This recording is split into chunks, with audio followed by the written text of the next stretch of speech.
My fiancée slept with her boss. During her business trip, so I exposed everything at her company event and walked away without looking back once. I'm a 29-year-old guy, and I thought I found the woman I'd grow old with. Her name's Laura. We met at a friend's game night 3 years ago. She was the type of woman who could light up a room just by laughing. Not in a loud, look-at-me way, but in a way that made everyone feel like they belonged. I was the quiet one with startup stress written all over my face, but somehow she saw past that. We talked for hours that night, and I swear something in me just settled. She supported me through hell. When my app launch tanked and I nearly quit tech for good, she stayed up with me till sunrise, feeding me instant noodles and reminding me why I started. She never made me feel like a failure, even when I was flat broke and borrowing rent money from my brother. "You're building something," she'd say, resting her head on my shoulder. That matters. Laura worked in marketing at a mid-sized firm. Fast-paced, chaotic, corporate hell, but she thrived in it. She always talked about this senior strategy role she wanted. Her eyes would light up when she mentioned it. I'd joke, "If you get that job, I'll propose on the spot." And when she finally did, I didn't hesitate. I booked a cabin for the weekend. No cameras, no cheesy setups. Just us, the sound of wind in the trees, and a ring box I kept fumbling in my jacket pocket like a nervous idiot. When I finally knelt by the fireplace, hands shaking, she cried. Not the Instagram story kind of cry, the real, trembling kind that makes your throat burn just watching. She said yes before I could finish the sentence. I thought that was the start of our forever. But forever started to feel strange. A few weeks after the proposal, Laura came home with this electric excitement in her voice. She tossed her purse on the couch, kicked off her heels, and said, "Babe, guess what? I got selected for the executive networking retreat." She made it sound like a once-in-a-lifetime thing, a hand-picked event for rising stars in her company, hosted at a luxury resort 2 states away. "Only 5 people were chosen," she said, grinning like she'd won the lottery. "It's huge. The CMO will be there. Even the CEO might make an appearance." I hugged her, told her how proud I was. She'd earned it. I remember kissing her forehead and saying, "This is your moment." But somewhere deep in my chest I felt something flicker, something I didn't want to acknowledge.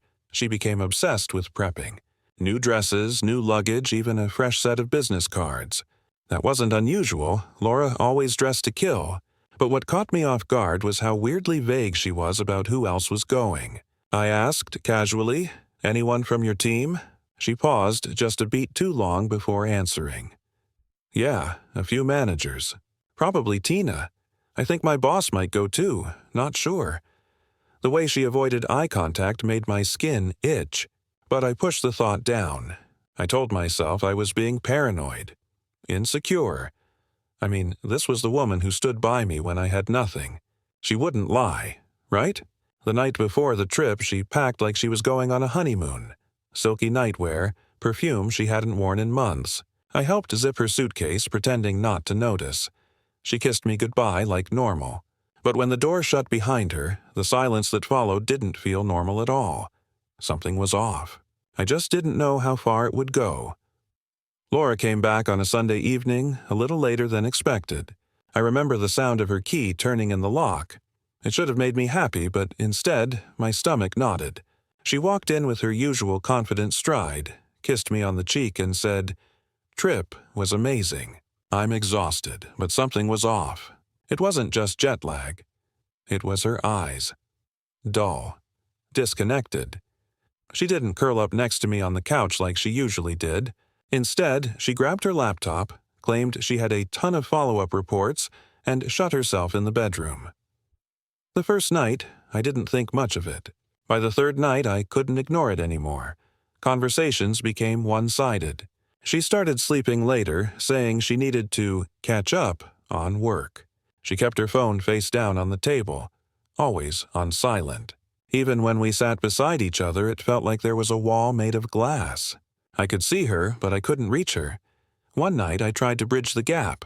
I brought her tea, sat beside her on the bed, and said, "Hey, you've been distant. Is everything okay?" She didn't even look up from her screen. I'm just busy, babe. Don't make it a thing. I'm not.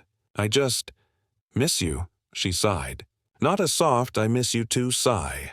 A frustrated, why are you starting drama sigh. You're being clingy lately. That word, clingy, punched me in the gut. I wasn't demanding anything. I was just trying to understand why the woman who used to trace hearts on my palm now flinched when I reached for her hand. That night, I laid beside her, staring at the ceiling while she typed away in silence. Something had changed. I just didn't know what, yet. It happened on a Tuesday night.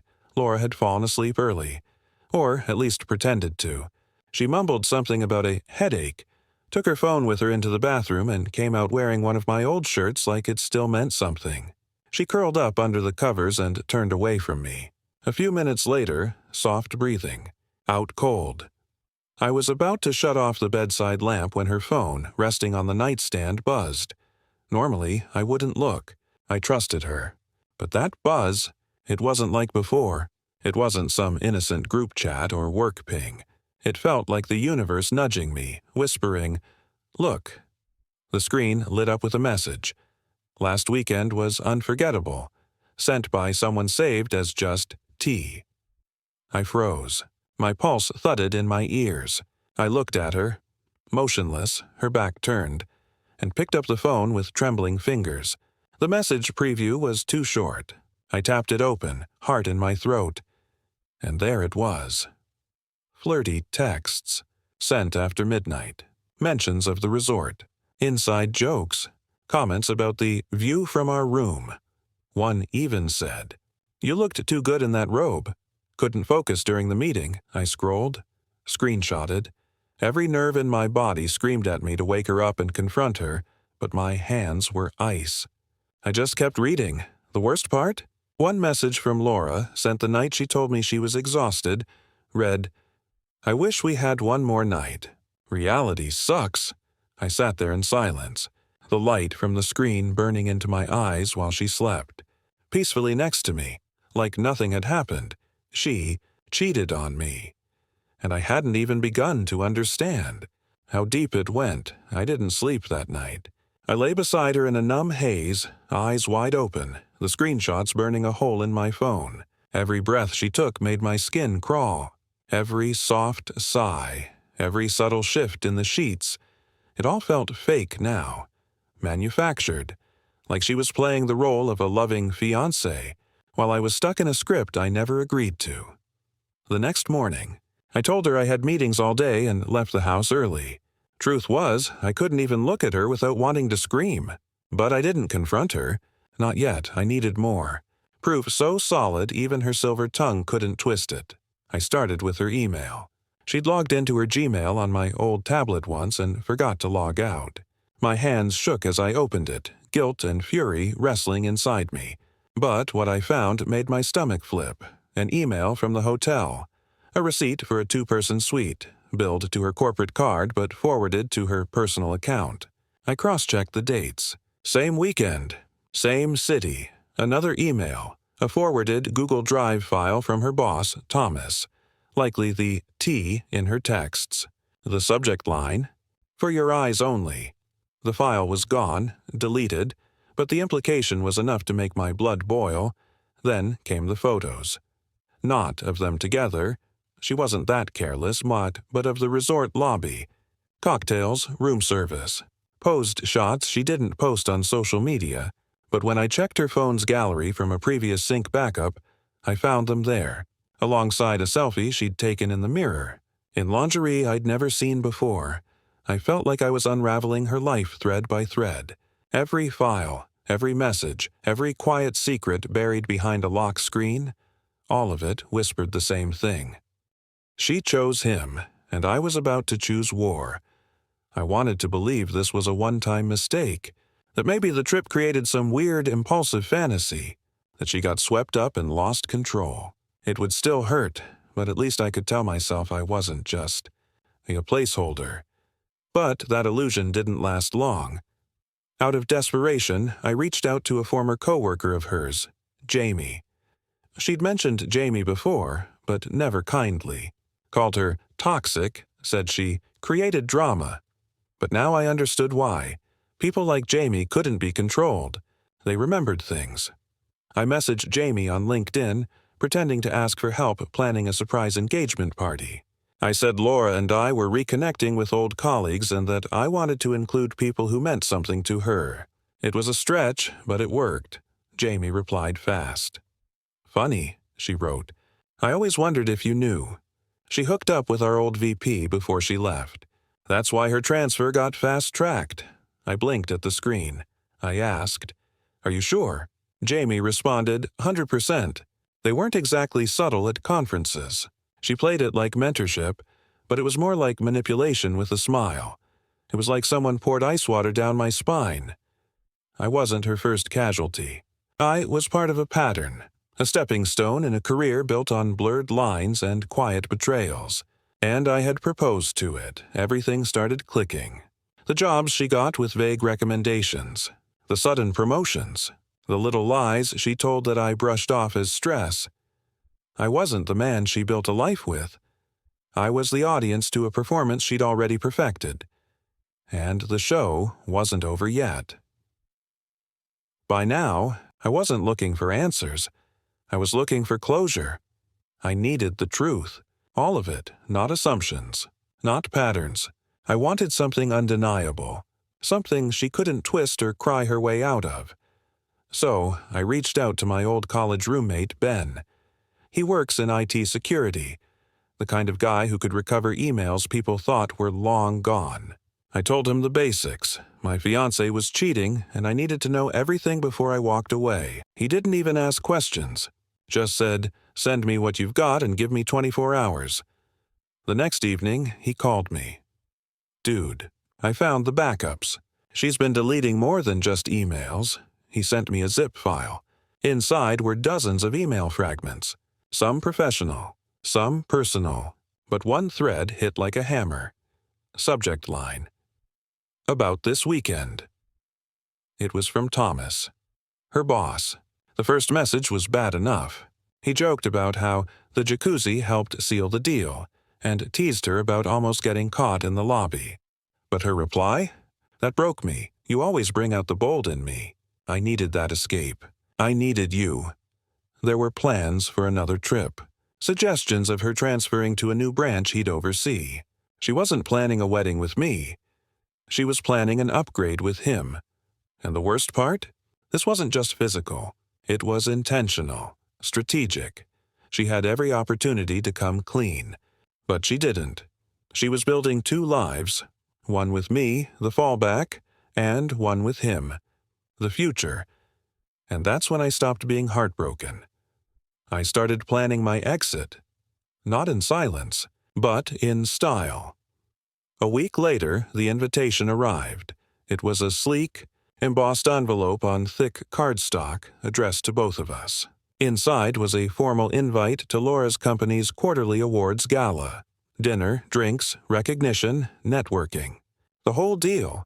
She was one of the finalists for a Rising Leadership Award, and the event was being held at a luxury hotel ballroom in the city. She handed me the invite with a proud smile, eyes sparkling. "You'll come with me, right?" she asked, wrapping her arms around my neck. "It's a big night." I looked her dead in the eyes, smiled, and said, "Of course." Wouldn't miss it. My blood was cold. She had no idea I knew. No clue I'd seen the emails, the receipts, the texts. No inkling that I had a folder on my desktop named Closure. Over the next few days, I worked quietly. I compiled everything, screenshots, forwarded emails, the lingerie mirror selfie. I turned it into a clean chronological slide deck. No gore, no slander, just facts and timestamps. My friend Marcus, a wedding videographer, helped me polish the presentation and add subtle music to build tension. Then I scheduled a file to autoplay from a USB, timed perfectly for the end of the awards speech. All it needed was a projector, a click, and a crowd. I didn't want drama. I wanted truth. I wasn't going to shout or scream. I wasn't going to throw a drink in her face or make some viral TikTok moment. I wanted her to feel what I felt. That quiet, shaking kind of devastation that happens when everyone's watching. and the lies finally collapse under their own weight, and I knew exactly when that moment would come. The ballroom was glowing with soft, gold lights and expensive flattery, men in suits, women in cocktail dresses, champagne flutes clinking like applause in miniature. Laura looked stunning. Hair curled, red lipstick, a fitted navy blue dress she'd bought just for the occasion. She held my arm like everything was perfect, like she was walking into a future built on integrity and ambition. I played along, smiled at her coworkers, shook hands with her boss, him, Thomas, the same man from the emails. His grip was too firm, too practiced. His eyes flicked past me to Laura with a smirk that only I understood. Dinner passed in a blur. Speeches, toasts, then came the awards. And finally, the MC announced, our Rising Leadership Award goes to someone who has shown extraordinary drive, vision, and, well, maybe a few secrets we haven't uncovered yet. The room chuckled politely. Laura stood and walked to the stage with practiced grace. Her voice trembled just enough to sound humble.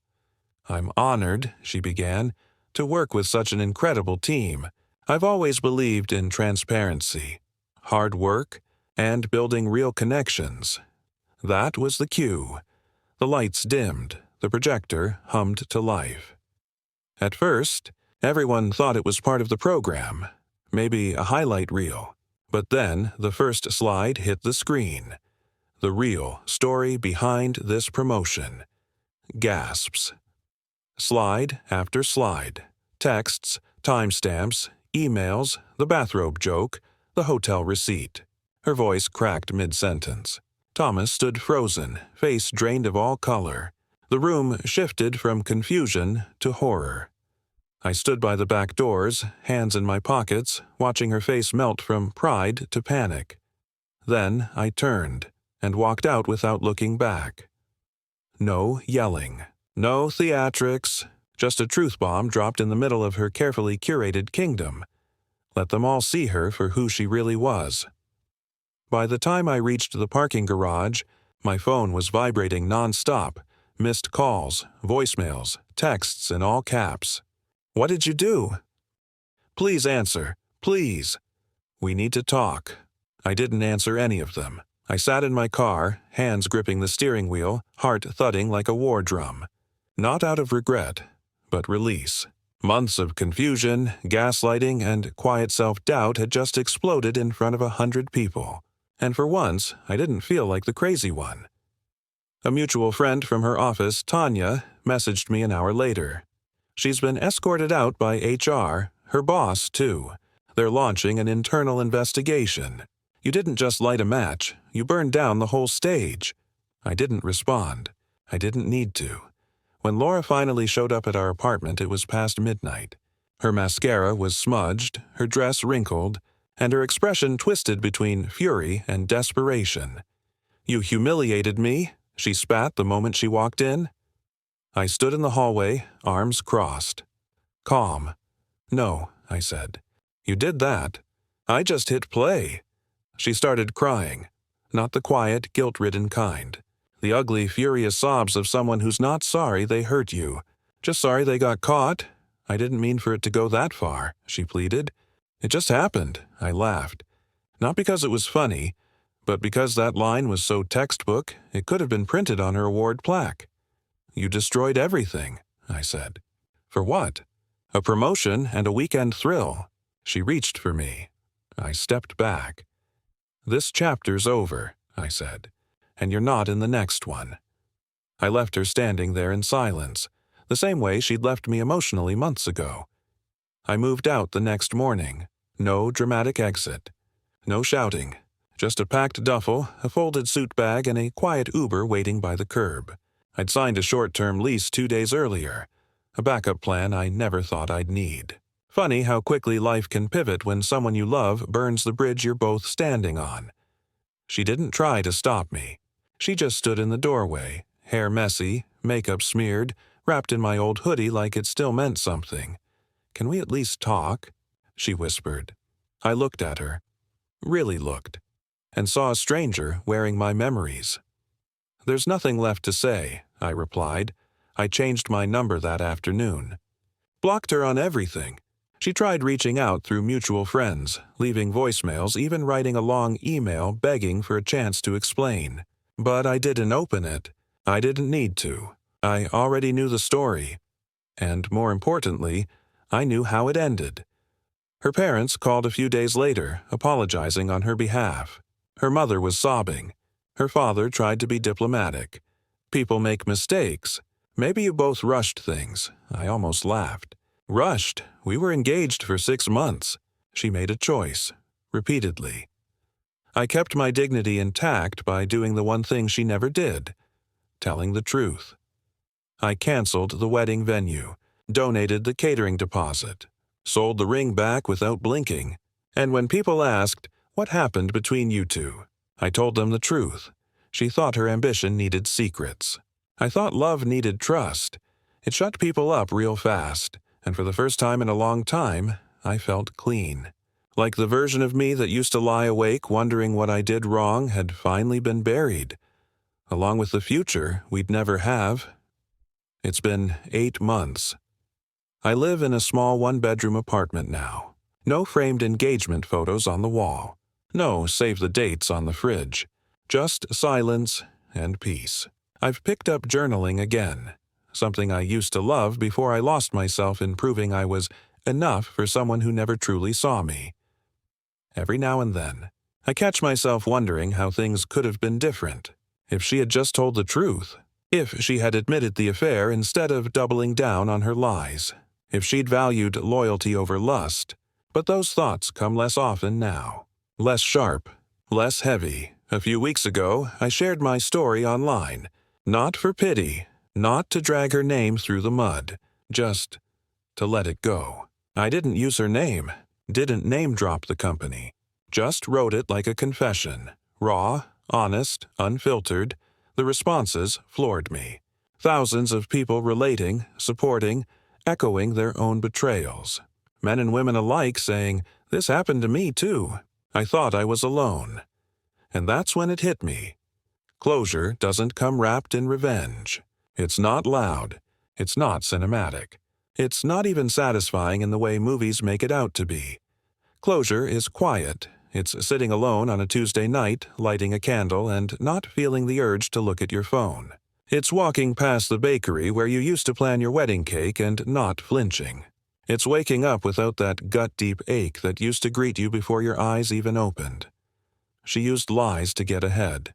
I used truth to walk away. And in the end, that's what set us apart. She built her life on manipulation. I rebuilt mine on honesty, and I never looked back. Not once.